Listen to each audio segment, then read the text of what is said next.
Arizona, homeowner's best friend. And then the other thing that you mentioned was watering. Yes. And, so I always like to encourage people to pay attention in their space and see where water comes from, because it's not just necessarily the tap. You want to speak to that? Absolutely. I mean, rain gutters, I know that people put up systems to collect water from rain gutters. Some people put up systems to collect water from their washing machines.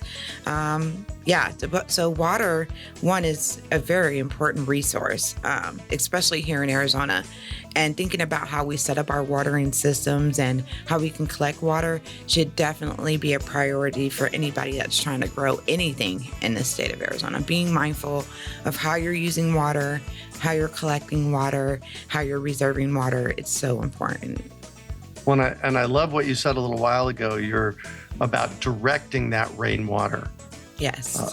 One of the things that Brad Lancaster talks a lot about is directing that water and sinking it in, and then in basins, and then planting, more native things in those basins. Absolutely. Rosie on the house, every Arizona homeowner's best